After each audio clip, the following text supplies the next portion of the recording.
They say an album is saved by a song. Sometimes one track puts everything into focus. For Radiohead, Kid A was unstable, uncharted. The band was editing, discarding, experimenting, stalling. But then came Everything in Its Right Place, a song that would not just open Kid A, but rescue it. This is the story of how Everything in Its Right Place was born, what Thom Yorke was fighting, and how that track shifted the axis of Radiohead's phenomenal fourth album. Hi, I'm Andy Fenstermaker, host of Poetic Wax, a music history series where I dig into the record collection I've been building since the 1990s to explore the history of a band, album, or song from within. When Radiohead emerged from OK Computer in 1997, expectations were a bit wild. Everything was amplified, but for Thom Yorke, success felt less like a victory and more like a toll. Burnout, exhaustion, confusion. Fans devoured the album. They argued about it, tried to decode it. It was rock music elevated, prophetic in tone, sprawling in scope. Radiohead were suddenly crowned, not just as a successful band, but the band of the moment. And Thom Yorke hated it. Or, more precisely, he hated what came after it. A success that should have felt like an arrival instead carried a kind of psychic weight. The tour that followed ran Radiohead into the ground. 7 months of back-to-back shows across Europe and America, night after night. Yorke walked onto stages, but inside he was collapsing. He remembers the exact night it broke him. November 19, 1997, at NEC Arena in Birmingham. The show ends, he walks into the dressing room, and suddenly he can't speak. People ask him if he's okay. He can see mouths moving, he can hear words forming, but nothing lands. He later told Rolling Stone in a 2001 article, "I couldn't hear them. I just so had enough." This wasn't exhaustion in the normal sense. It was alienation, a kind of dissociation. Yorke felt disconnected from the audience, from his bandmates, from his own reflection. In another moment of candor, he put it more bluntly. The person I saw in the mirror kept saying, "You're shit. Everything you do is shit. Don't do that. It's shit." That was his inner voice, and it followed him everywhere. By the end of the tour, he was, in his own words, basically catatonic. When it came time to start writing again, to create a follow-up to OK Computer, things just got worse. The words came, as he said, like diarrhea, endless, ugly, meaningless. He couldn't stop them, but he couldn't shape them either. And worse, he couldn't trust them. He described it as the inability to tell good from bad, meaningful from trash. His confidence had vanished, and without confidence, every attempt at writing dissolved into static. He recalled, quote, "For about a year, I had had such really, really serious writer's block. From where I was sitting, no matter what we did next, we were damned. If we'd gone back to doing the bends, people would have said, 'Oh, they've just done it again.' If we'd done OK Computer again, same thing. It would have sold, but it would have been sniped off for it. I couldn't get my head around that." End quote. That's the paralysis of expectation. No matter which road you choose, someone is waiting to declare it the wrong one. Inside the band, rehearsals were tense. Picking up guitars, jamming the old ways, nothing happened. Or when something did, it felt wrong. The band felt disconnected. Sessions in Paris and Copenhagen produced little more than frustration. They tried sketching new tracks, but the traditional 5-piece rock machinery, guitars, bass, drums, maybe a keyboard, suddenly felt like a cage. And for Yorke personally, the cage was locked from inside. He feared every idea would be pulled apart, criticized, and dismissed. His inner critic was relentless, an invisible bandmate who vetoed literally everything. Quote, "Trapped in my own labyrinth," is how he put it. All of this, burnout from touring, alienation from success, paralysis under expectations, well, that was the well from which Everything in Its Right Place would eventually emerge. But in the immediate aftermath of OK Computer, Yorke wasn't even yet at the piano. He was wandering, stuck in a fog, where nothing made sense and no path forward seemed safe. It's important to grasp just how long that fog lasted. By the time the band regrouped for what would become Kid A, they were staring into what Phil Selway once called, quote, tenuous moments. Nothing worked, nothing landed. They had built a career on momentum, but now even inertia felt out of reach. In that sense, Everything in Its Right Place wasn't just another new track, it was a lifeline. Because when Yorke finally began sketching it, after a year of silence and static, he was at last hearing something he could trust, something that didn't collapse under the weight of his own inner critic. And that's where the next chapter of the story begins. When Thom Yorke finally came up for air after the OK Computer years, he didn't reach for a guitar. He didn't even turn to his bandmates. He bought a grand piano. A strange decision for someone who admitted openly, quote, I was a shit piano player. But that was exactly the point. He needed something new, something unfamiliar, something that didn't carry the baggage of expectation. The piano became a place of refuge. In Cornwall, Yorke sat alone, coaxing out chords with clumsy fingers, sitting at the instrument that allowed him to stumble, to make mistakes, to strip things back to a few fragile notes. Out of the hours and the keys came a skeleton that would define Radiohead's next chapter. Everything in Its Right Place. Yorke was still fighting the paralysis of his inner critic, still unsure of his voice, but the piano let him work around those blocks. It was imperfect, and therefore, it was free. But when he brought Everything in Its Right Place into the band's rehearsal rooms in Paris and in Copenhagen, the old patterns came rushing back. Radiohead tried to arrange it like a conventional track, guitars layered over the chords, drums punching underneath. It fell flat. Every attempt smothered the fragility that made the song work. The failure was discouraging, but also a bit revealing. It became clear that if Everything in Its Right Place was going to live, it couldn't live as a rock song. It had to be something else entirely. The turning point came at Batsford House, a countryside mansion in Gloucestershire, where the band had set up equipment. Here, Yorke and producer Nigel Godrich began dismantling the song and reassembling it in a new language. The piano chords were preserved, but now translated into glowing synth tones. Yorke's vocal, no longer naked, was sliced, looped, distorted.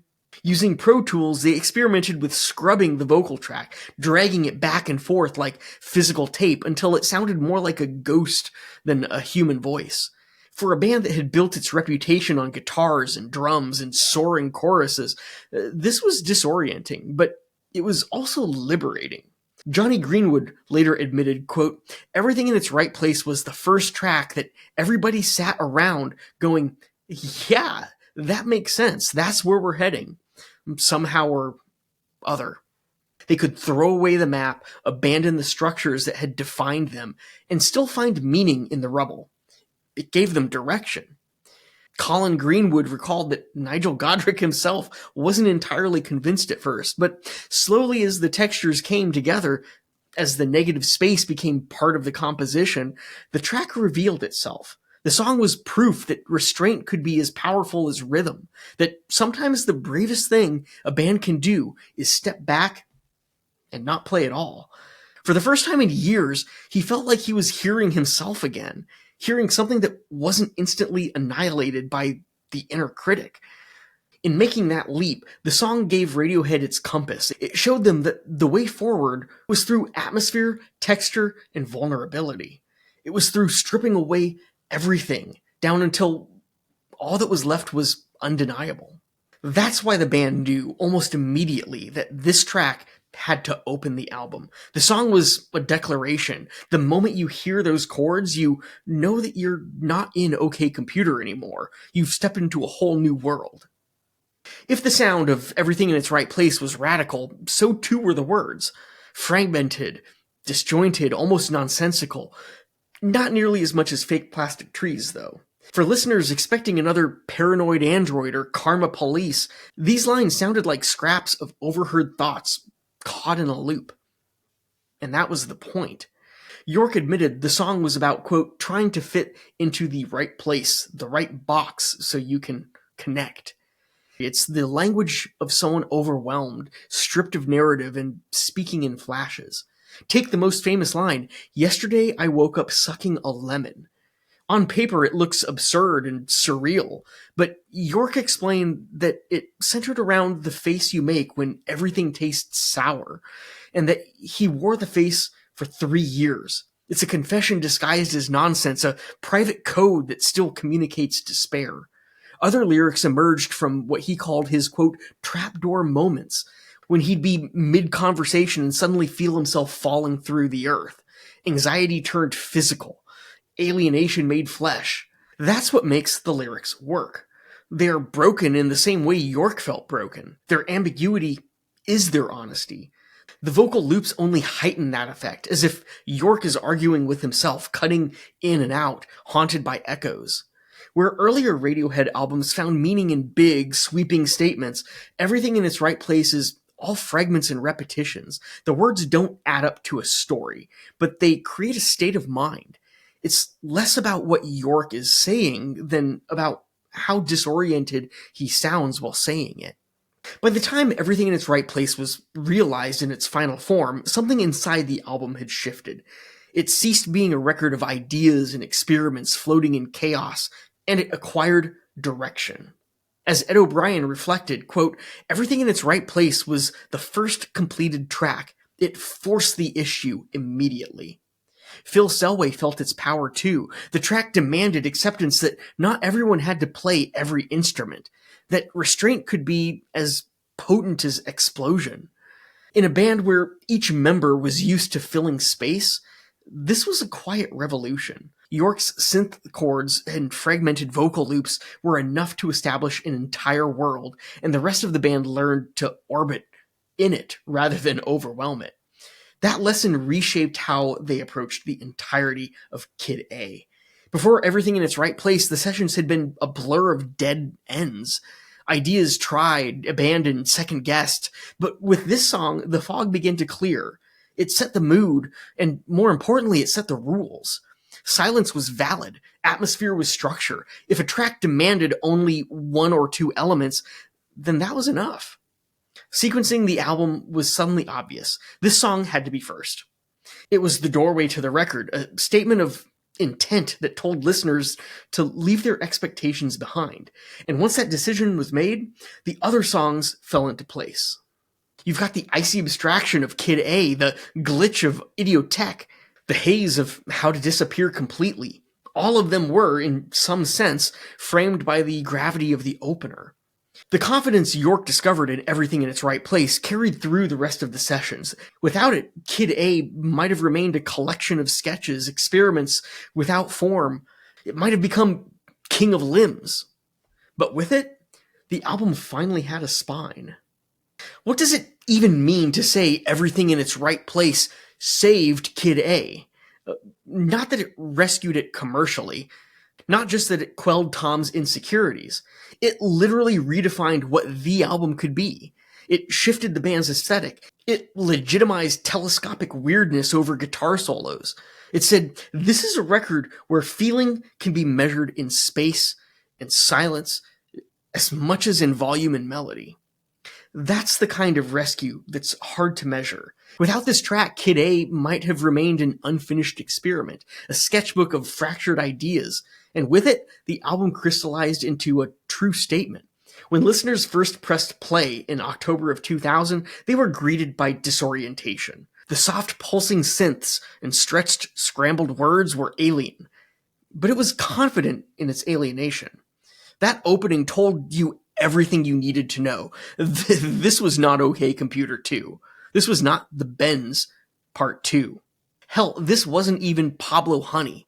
This was something stranger, something riskier, and something far more personal.